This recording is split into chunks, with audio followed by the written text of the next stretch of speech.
আজকে আমরা নির্বাচন করেছি, কেউ মন্ত্রী হয়েছি, কেউ এমপি হয়েছি, কেউ বড় বড় চাকরি করছি, আমাদের সচিব মহোদয় এখানে আছেন, সবাই আমরা ছবি তৈরি করছি। কিন্তু যারা এর জন্য চলে গেছে তারা কিন্তু সন্তানরা অনিশ্চিত ভবিষ্যতের মধ্যে পড়ে আছে। অন্তত এইটুকু বোধহয় আমরা করতে পারি, তাদের ভবিষ্যৎটাকে একটু সুন্দর করার চেষ্টা করতে পারি, তাহলেই আমাদের সরকারে আসাটা সার্থক হবে, তা না হলে হবে না বলে আমি মনে করি।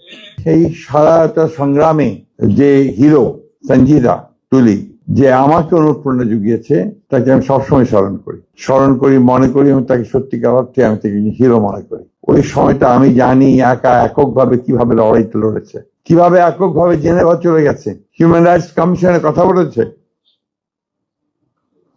এই মেয়েটা তখন কেউ কথাও শুনতে চাইতো না, ভয় পেত। রিয়ালিটি। যাই হোক, আমি ভারাক্রান্ত করতে চাই না। একটা ছবি নির্মাণ করার উদ্যোগ নেওয়া হয়েছে, অত্যন্ত আনন্দের কথা, ভালো কথা। যেটা চাইবো যেন সঠিক জিনিসটা আসে।